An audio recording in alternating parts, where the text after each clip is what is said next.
You're listening to the OCD Stories podcast, hosted by me, Stuart Ralph. The OCD Stories is a podcast dedicated to raising awareness and understanding around obsessive compulsive symptoms. I do this through interviewing inspired therapists, psychologists, and people who have experienced OCD. Welcome to the OCD Stories. Hey guys, and welcome to episode 411 of the OCD Stories podcast. And in this one, I got on therapist Ben Eckstein. Ben is a therapist in Durham, North Carolina, specialising in the treatment of obsessive compulsive disorder and anxiety disorders. Ben founded his therapy centre, Ball City Anxiety, and recently published a book called Worrying is Optional. So in this one, we discuss what is rumination, building awareness of when ruminating, keeping a log of rumination, working with rumination in therapy, the difference between OCD and generalised anxiety disorder, and much more. And thank you to NoCD for supporting the podcast. NoCD offers effective and convenient therapy available in the US and outside the US. To find out more about NoCD, their therapy plans, if they currently take your insurance, or to download their free app, head to go.treatmyocd.com/the OCD stories, or the link will be in the episode description. Thank you to all of our patrons for supporting our work. To sign up to our Patreon and to check out the other benefits you'll receive as a patron, please see the link in the show notes. So thank you so much to Ben for his time and expertise. It was great chatting with him. And of course, thank you to you guys for listening as always. And without further ado, here is Ben. Welcome to the podcast, Ben. Thank you for having me. Really excited to be here. Yeah, I kind of introduced you there as you were taking a sip of water. So it's not right. Good timing on my part, but it is good to have you here. And obviously today we're going to talk about rumination, a topic many people care about and of course are affected by probably everyone. They have OCD. And arguably it's a human thing too, right? So, but before that, just it'd be good to get to know you a bit. So your therapy journey, therapy story, all of that. Yeah. Where to start? I think therapy journey, I guess goes back a bit. And I'll say a fun fact and slightly embarrassing fact for me is that my parents are actually both social workers. And I'm a social worker as well. And I fought like hell to not be a social worker. I think that felt like sort of the lamest thing that I could do would be to do exactly what my parents do. But I found my way there, sort of begrudgingly. And, I think kind of went into the field, not exactly knowing what I wanted to do. And, I went to kind of a clinical program and knew that I wanted to do something in that vein. And then, I think I sort of, happened upon OCD, in sort of twist of fate, brush with luck, something along those lines. I think the short version is I got a job at McLean at the OCD Institute. But I think the longer version, is that I think I really gravitated towards that work. I think really because of all the things that kind of came before that, in that my job prior to that was in inpatient psychiatry. And it was at Kings County Hospital, which is a public hospital in Brooklyn. And it was in sort of a rough neighborhood and just a population of folks with a lot of just kind of big systemic issues. And so I think I was often treating people who were kind of coming into the hospital and getting stable and then going back out into lives where they just really didn't have the resources that they needed. And so they were often then coming back to the hospital. And so I think just sort of that juxtaposition of kind of being up against these giant systemic issues and feeling sort of ineffective and like I wasn't making enough of a difference, to then going to McLean where we're offering this really life-saving treatment. And, I think things have gotten better, but certainly at that time, I think ERP felt like this sort of like, I don't know, it always made me think of like an unsigned band, right? Like it was like, oh, it's so amazing and powerful and nobody knows about it. And like, you got to get the word out. And I think, that just really resonated for me and I kind of fell in love with it. And been doing it ever since. I left McLean. We moved from Boston down to North Carolina about 10 years ago. And I absolutely love that job. And I think I kind of swore to never work for anyone else again. So I just started my own practice because I didn't want to work for anyone. And, now I'm growing my practice a bit. I have some people who work with me. Yeah, Awesome. that's in a nutshell. Yeah. And what was it like doing your training at, well, obviously not so your training, but I guess learning your skill and your trade at McLean for OCD? Yeah. So I sometimes joke, like, I don't know why they hired me because I really didn't have any OCD experience going into it. And I think that's exactly what they wanted, as somebody who was kind of green and he didn't have to unlearn a lot of things. It's funny. I remember my first day there, they had kind of like a fire drill, they're just to practice, the alarm goes off and everybody goes outside. And so I remember I was on my first day and I'm kind of standing out there, and one of the individuals who was in treatment said to me, like, "Oh, like that wasn't my fault, right?" And I was like, "No, that wasn't you're fine. You didn't do anything." And then they came up to me afterwards, like, "No, you're not supposed to reassure like that you blew it, right? Like that what you were supposed to say. I don't know, maybe it was, maybe it wasn't. We can't know for sure."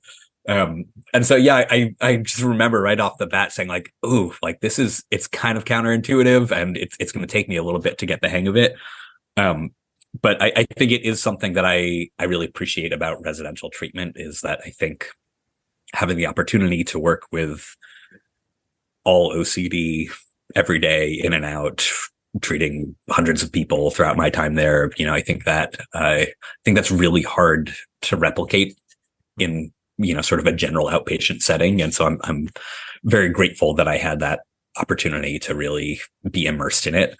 But at McLean, I did a lot of family work as well. So when I was there, I was not necessarily doing kind of planning treatment and doing ERP, but was really working with families and kind of supporting families throughout that process and addressing accommodation and sort of some of that supplemental stuff that comes with ERP.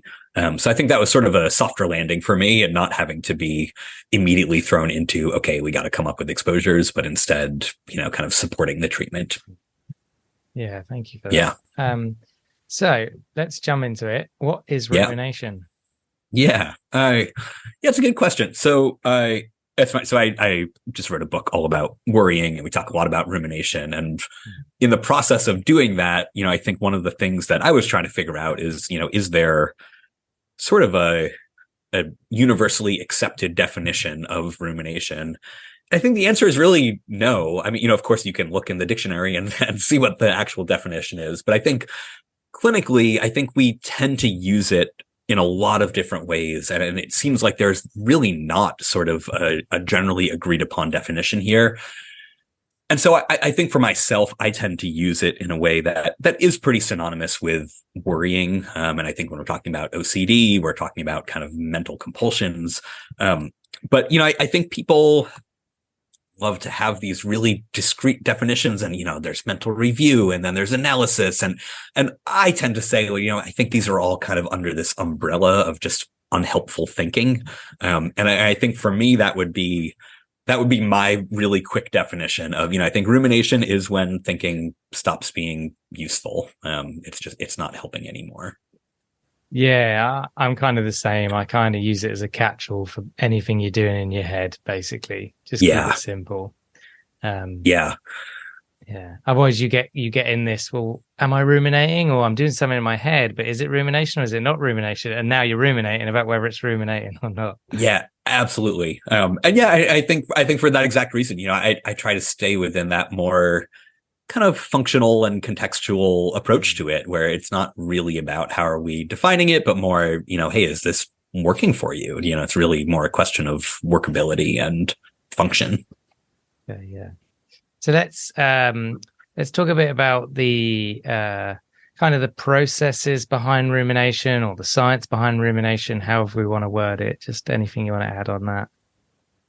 Yeah. So I think the thing that really interests me about rumination is that I think it encompasses a lot of different processes. And so, I think we often talk about that aspect of it that is really more about kind of, I don't know, sort of experiential avoidance, that there is some uncomfortable feeling. It might be anxiety, it might be uncertainty. There's something happening that feels uncomfortable. And then worrying is this behavior, sort of intended to relieve that tension or make the distress go away.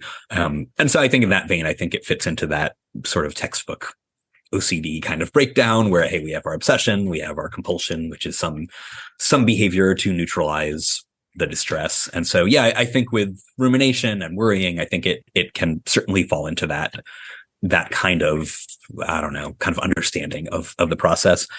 But I think the thing that really interests me is that I think it's a lot of things. And so like the thing that I bump up against probably the most with clients is this sort of belief that it is uncontrollable, that it's a thing.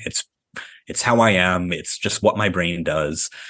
And I think a lot of people kind of confuse automatic with inevitable. I think just that idea that it happens automatically. And so that must mean that I can't control it. And I think, again, I think this maps onto what we talk about a lot with OCD and saying like, hey, there's this initial thought that, yeah, it might be out of your control. It just shows up and that's what it is. But then you have this response to it, and that's a different thing. And so, yeah, I think it is really important to address that aspect of it, that in some ways it does become a habit. And I know in my treatment, I tend to borrow a lot from almost like that kind of habit reversal, BFRB kind of approach to things and saying, hey, we really need to build awareness of this behavior in order to then intervene and do something about it. Yeah, really good point. Because rumination is, look, physical compulsions can be automatic too, right? You can be scrubbing your hands, 5 minutes go by, and then you clock what you're doing. But I think with mental compulsions, even more so, because there's nothing tangible there, hours can go by, even days for some people, and they don't even realize they're doing it. Yeah, absolutely. And I think it's discouraging, right? That I think that can be really daunting to feel like there's this thing happening. And yeah, as you said, this time has transpired without becoming aware of it. And I think that's really scary for people. Yeah, absolutely. And in session, how are you starting that path of getting your clients to learn to spot rumination when it's happening, I guess? Yeah. So, I think I always want to be kind of taking some inventory for each individual. Hey, what are the things that are driving rumination for you? And is it this sort of behavioral reinforcement kind of thing? Is it a habitual process? Are you getting really fused with these thoughts? What's happening that your thinking has become this sort of unwieldy and unhelpful thing? But yeah, I think when it comes to building awareness, as I said, I kind of approach it in that habit reversal kind of way where I often will start people kind of doing a log and kind of tracking where this is happening. I think I think people often get frustrated when they're faced with this, just stop, right? Like, oh, okay, so worrying is bad. Okay, just stop doing that. And I think the reality is, even if we are aware of these things, we often don't have the ability to be mindful and intentional all day, every day. And so I think we do have to build some awareness. I think we have to target some specific times. We need reminders, that I think we're going to have to find these ways to bring it into focus so that you can at least stand a shot of trying to do something else other than worrying. So yeah, I often will have people do a log and kind of identify, hey, where are these places that you're finding yourself getting stuck? Is that on the drive to work? Is it when you're lying in bed? Where are these places where you're getting stuck? And I think I really do that partly to build awareness, but partly to also be able to kind of cut it down to size. And so, I think it's one thing to say like, hey, stop worrying. I think it's another to say like, hey, before you get into bed, we're going to have these tools. We're going to be really intentional. We're going to have this approach that we're going to use, and we're going to do that for some discrete amount of time. And I think that often feels much more manageable than, just trying to do it constantly throughout the day. Good point. And with the logging, getting them to keep a log, is it just the places you're looking for? Is it like duration, intensity, all that type of stuff? Yeah. So again, I'm kind of unoriginal in doing this, but I really do. I guess this is not so much borrowing from habit reversal, but more the the comprehensive behavioral model. So they have a thing called SCAMP, which is this acronym for sensory, cognitive, affect, motor, and place. And so when people are doing a SCAMP log, there for each instance in the case of BFRBs, each instance of picking or pulling or whatever that body focused repetitive behavior is, they're noting all of these different aspects. And so I think in doing that, we're forming this more comprehensive snapshot of that moment. And again, I think it's going to be a little bit different with worrying because it's a different behavior. But I think I really want people doing kind of the same thing, so it's not just, it's, 3:52 and I was worrying, right? That isn't that important for me. But I think it's more like, it's 3:52 and I was on my way to work and I was feeling kind of anxious and I, usually listen to this thing, but on this day I wasn't listening to that thing, that I think we really want to get a fuller picture of it and understand, what are the feelings that come along with it. And I think we often associate anxiety with it, but yeah, it may be just a feeling of incompleteness or something not being right. That might be uncertainty. I think there are often these kind of permission giving thoughts that come along with it. Maybe if I just think about it for a little bit, I'll get to the answer, or, I know sometimes I worry, but this time feels different. So I think we want to kind of identify, what are all of these surrounding components and I think just like with that comb model, I think once we have that, then we can tailor our interventions accordingly. Yeah. Yeah. And I think you've answered this, but I'll ask it with triggers. So are you trying to get them to identify the trigger of, I started ruminating because I had an intrusive thought about that theme again, or because I was, at my office. And obviously that's a trigger for my sexual intrusive thoughts or. Mm-hmm. Yeah. I mean, I think it helps, that I think in general, I think whether it's OCD or GAD or, whatever the style of unhelpful thinking, I think we often want a balance of both having some content specific things, knowing, hey, this particular trigger is going to get me and I need to be kind of prepared for that. But then I think we also want something broader, that I think, and it's certainly the case with ERP, where, I think if we are only focused on content, then we're going to habituate to a particular thing without generalizing and learning these skills and abilities, the ability to tolerate uncertainty, the ability to feel discomfort, that we really need, if we're going to be successful, we do at some point have to broaden out from just a specific trigger. And so, I think that's true of worrying as well, that, it certainly helps to know, your brain's greatest hits, the things that it's constantly throwing out at you. But I think that we can run into trouble if we're over reliant on that. Yeah, really, really good point. Yeah, I guess in terms of, and I'm not quite sure how I want you to quantify this question, so I'll kind of ask it loosely, but in your own practice, how often, what am I trying to say here? So there's some clients, I think I see that rumination is in it's in every client I work with, but for some clients, they really don't seem to be ruminating that much. And it's very much physical or compulsions, or it's avoidance. There's some level of rumination. And then there's some clients where rumination seems to be everything. It's all of the compulsions.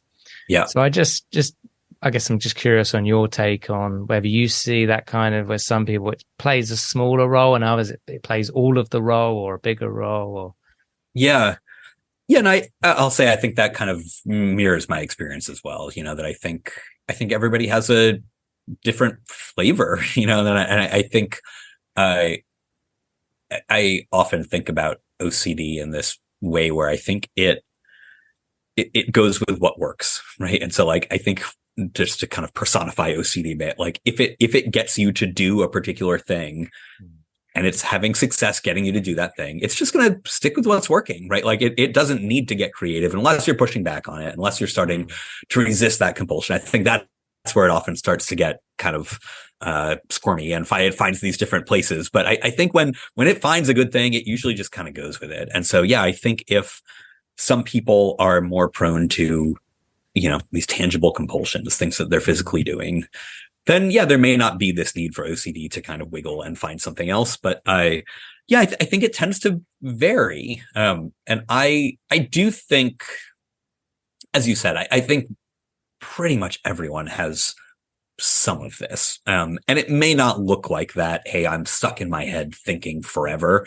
But I think there are mental compulsions that come along with pretty much every single OCD experience. And I always think about contamination as an example, because I think most people think about contamination as one of the most tangible things, that people are avoiding these physical things, or they're washing their hands, they're cleaning, right? Like it is very physical.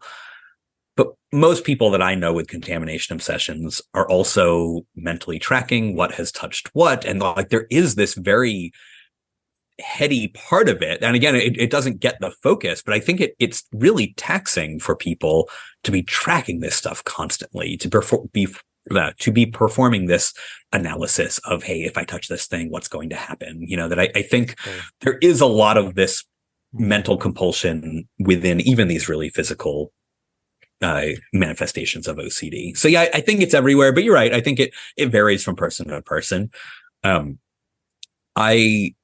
I think often with those folks who have these really tangible compulsions, I think we still want to be scanning for, hey, are there mental compulsions that are kind of sneaking in here? Because I often find that when people are doing treatment and they seem to be doing all the things they're supposed to be doing, and yet they're not getting better, it's usually because we missed something that was a little sneaky. And so, yeah, I think it's still worthwhile to be scanning for it, even for those folks.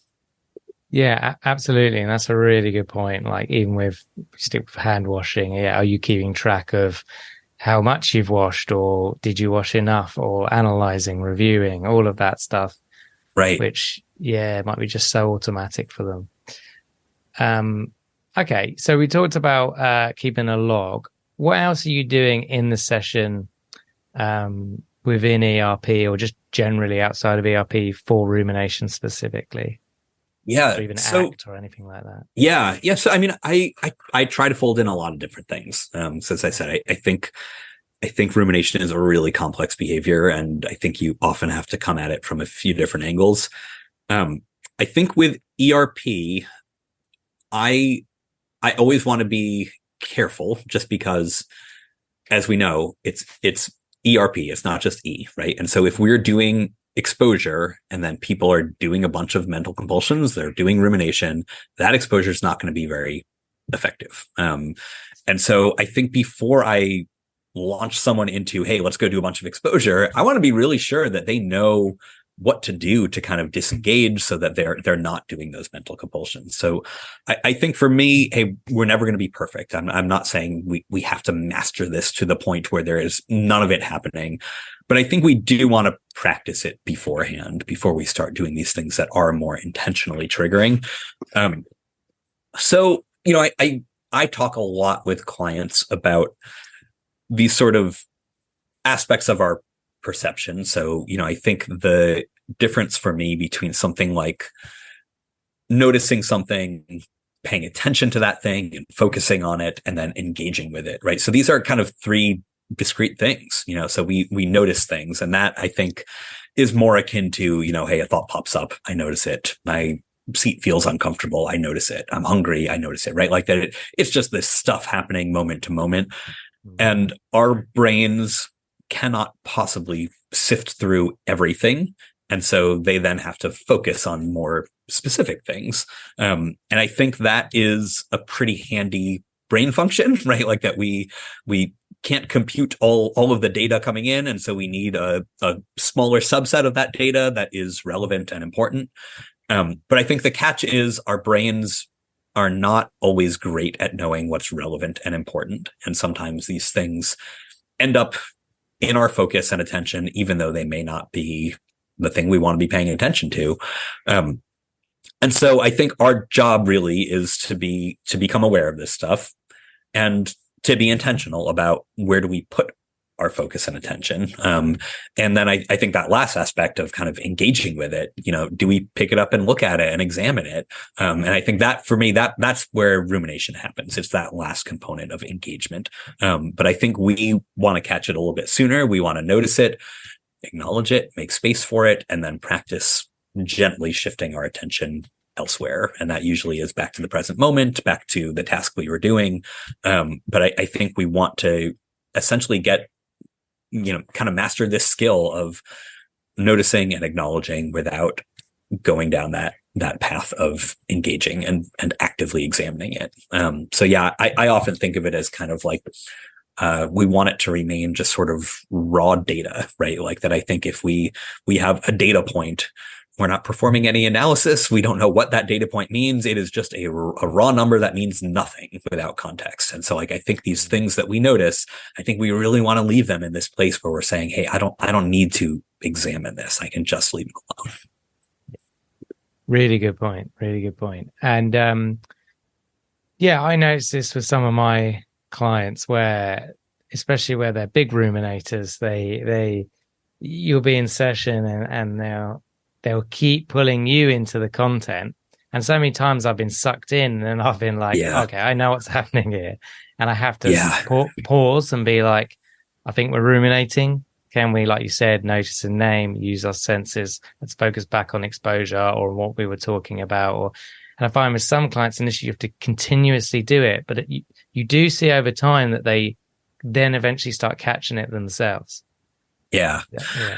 One of my favorite sort of analogies here is to kind of think about like a mosquito bite, which I think our goal here is to not scratch the mosquito bite and to not try to push awareness of the mosquito bite away, right? So as we all know, if you get a mosquito bite, it's itchy, but we don't just experience that itchiness constantly, right? Like it kind of comes and goes throughout our day. And it really just depends on, did we get, if it's on our arm, did we brush against something, something will happen to remind us of it and we'll be brought back to the itchiness. But if we're actually living fully, we're engaged in what we're doing, that awareness of itchiness, it just kind of recedes to the background.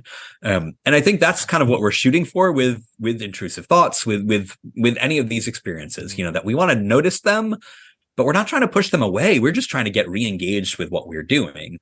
And so with the content thing, so I always think about, I know with my kids, they want to scratch their mosquito bites. I'll say like, oh, we don't really want to scratch them.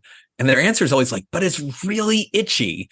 And I think for me, like, that's the content piece where it's like, oh, but it's this thing. It's like, yeah, I know, like, I know it's really itchy. I know that thing, that taboo thought, that thing that's so upsetting. Like, I know it sucks, but it doesn't change the fact that scratching it does not help, right? Like that's not a helpful response. And it doesn't matter how itchy it is. And I appreciate, I always am trying to be mindful of saying, content doesn't matter, because I appreciate some obsessions feel different than others. There's different stuff that comes with it, whether it's shame. I know taboo obsessions bring a whole different element to the experience. And so I don't want to be dismissive of that, but I at the same time, I think on some level, I think we do have to get to a place where we're saying, hey, content, I won't say content doesn't matter, but content does not change how we want to respond to these experiences, in the same way that how itchy a mosquito bite is does not change. We don't want to be scratching our mosquito bites. Yeah, it's a good point. If you want to be more itchy, keep scratching. And Right. It's like that, it's short-term relief, right? It feels better in the moment, but it's not a good strategy at the end of the day, right? Like it whatever, it's going to bleed, it's going to get infected. It's not a solution. Worse. Yeah. Same as OCD, right? It gets way worse if we keep scratching that OCD itch. Yeah. Easier said than done, but it is a skill of course. That can be learned. Yeah. Right.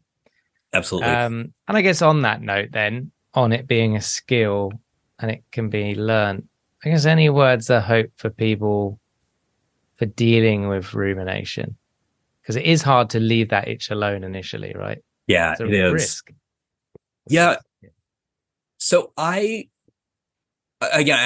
think what I bump up against the most is just this like hopelessness of, I am just a person who worries a lot, and that's how it will always be.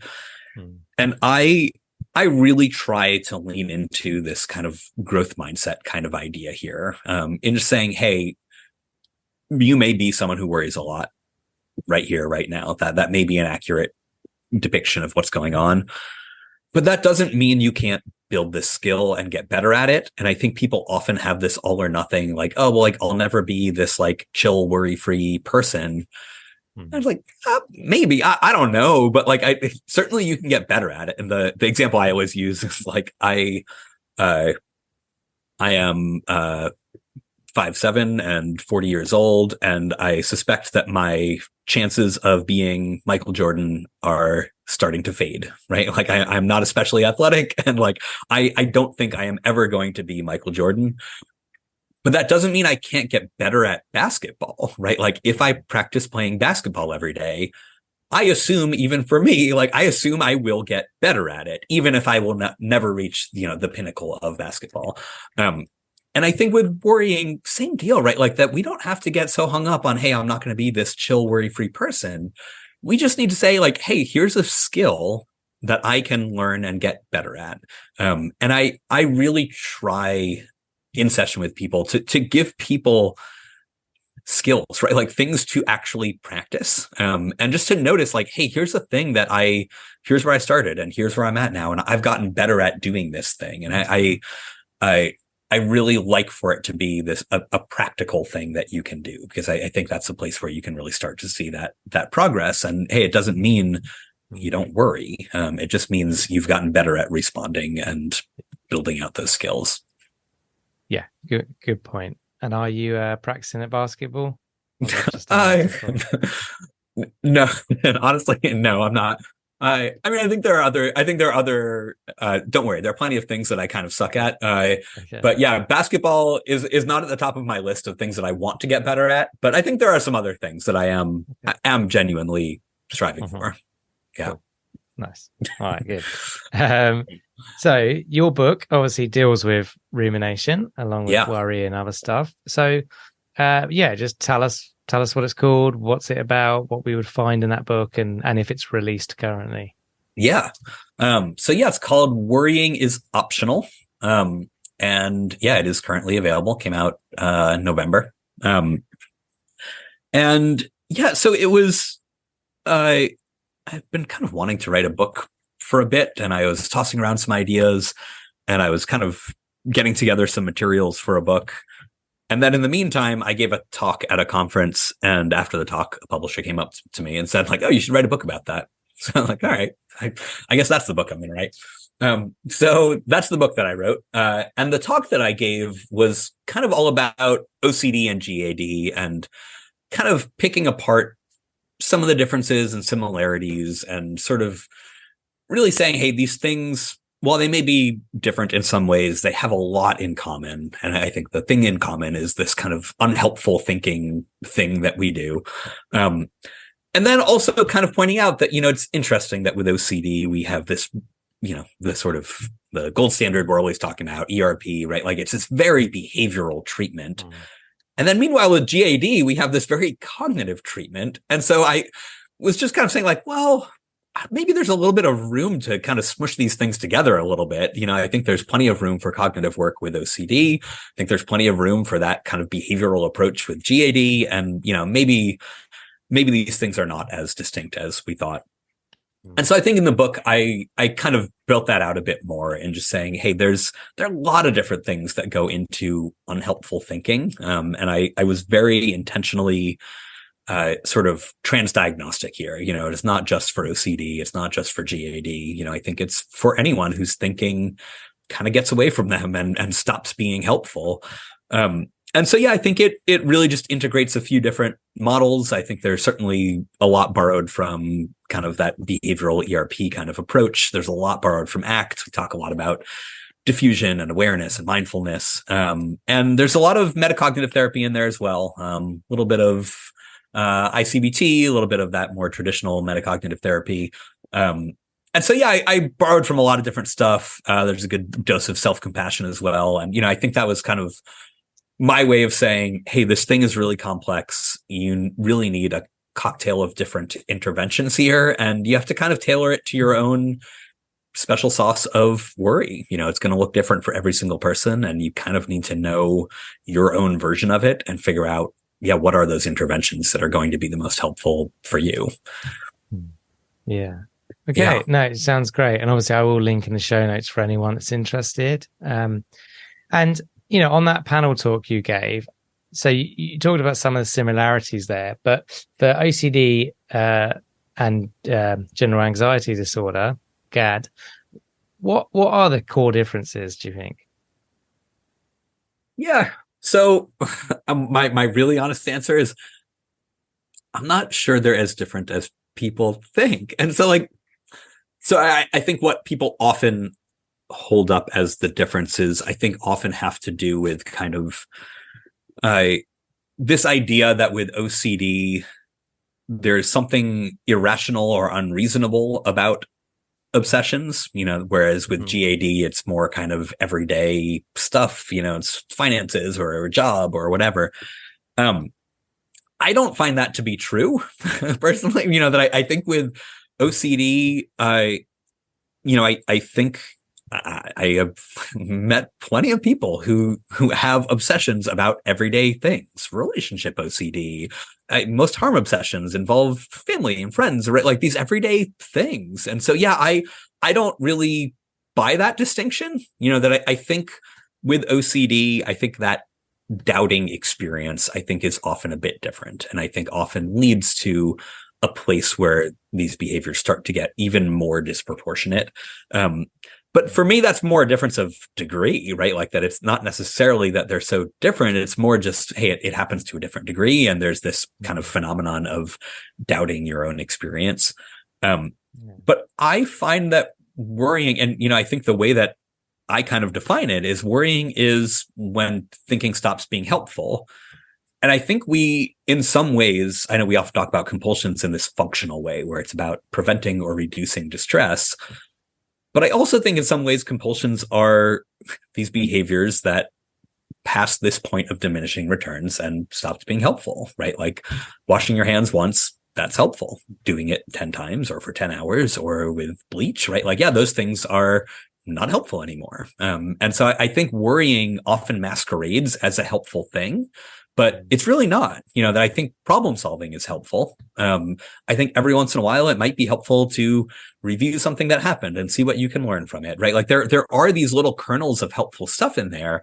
But my go-to example here is usually, studying, right? So if you have a test coming up on Friday and you want to do really well on that test, would you rather worry about that test or study for that test? And I think for me in that example, I think it really just kind of emphasizes, worrying is not actually moving you towards the outcome that you want. It's not productive. It's not useful.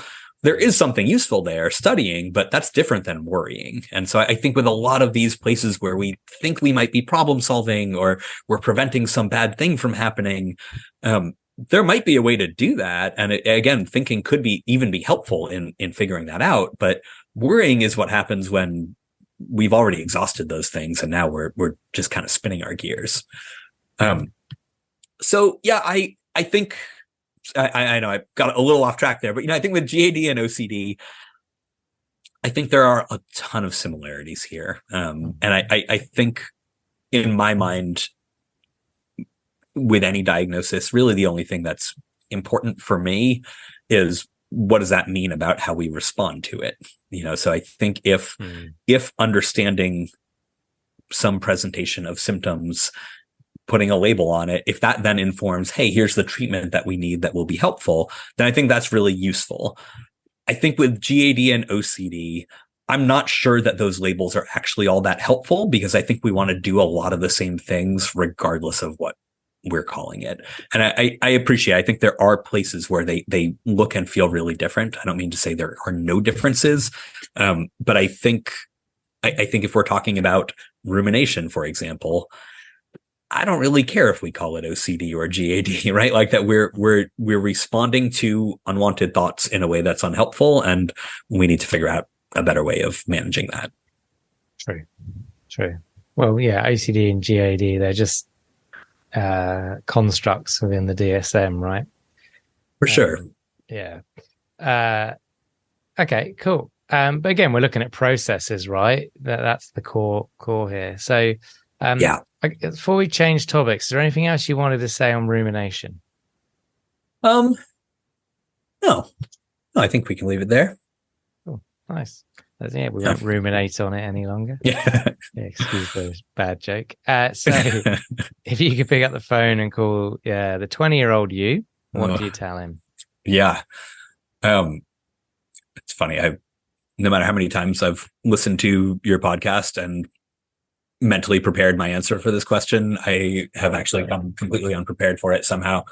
My 20-year-old self, I think it would be something along the lines of, words of encouragement to let me know that I think it's okay to try and care and like kind of go for it. And I'll say, I think it's something, I'm going to give you a more long-winded answer than you asked for, but it's something that I think really drew me to OCD. And I think when I found OCD treatment, I think really made it click for me, in that I think in that moment where I found OCD, I was kind of, I don't know, entering into adulthood in a lot of ways. And I think in that process of sort of shedding off sort of a Gen X apathy kind of thing, and I think really moving more into, a place of adulthood and caring more about things. And I think I spent a lot of my youth in this place of saying, caring is lame and uncool. And I think there's a lot to be said for caring. And I think that's one of the things that I think really draws me to OCD is I think these are folks who kind of pathologically care, right? Like they care so much that it's a problem. And I think there is something really, I don't know, amazing and admirable about being willing to care. And which is not to say that we want it to be a debilitating illness, but I think just that idea of, hey, like there is this thing underneath the hood that is just a person really just trying to be good and decent and care. And so, I think that's probably what I could have used a little more of in my 20s is, just that willingness to care a bit more and not take so much pride in not caring. Yeah, I like that. There's kind of a value at the core of OCD. Yeah. Maybe we should rebrand it to pathological carers. I like it. Okay. And then you got a billboard. What do you want written on that billboard?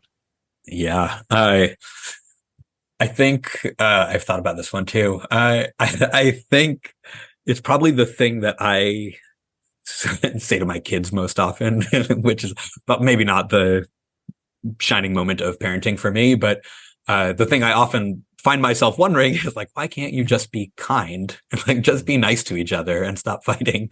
And I think it would be something along those lines of like, just be kind. It's really just one simple rule. It's not that hard to follow. Yeah. It's pretty simple. I like it. And then lastly, anything else you wish you could have said or shared today? No, I think I'm good. Yeah. Nice. Well, thank you for your time and for coming on. I appreciate it. Yeah, thank you. Thank you for listening to this week's podcast. And thank you to our Patreons who helped make this episode possible. And if you would like to find out more about Patreon and the rewards and benefits, then there will be a link in the episode description. If you enjoy the OCD Stories podcast and would like to support us with a one-time tip/donation, please go to theocdstories.com/support. All tips, no matter how large or small, are greatly appreciated. Please subscribe and rate the show wherever you listen to the podcast. And thank you to NoCD for supporting our work. And if you want to find out more about NoCD, head to go.treatmyocd.com/theOCD stories or click the link in the episode description. And quick disclaimer, guys, this podcast is not therapy. It is not a replacement for therapy. Please seek treatment from a trained professional. And until we speak, take care.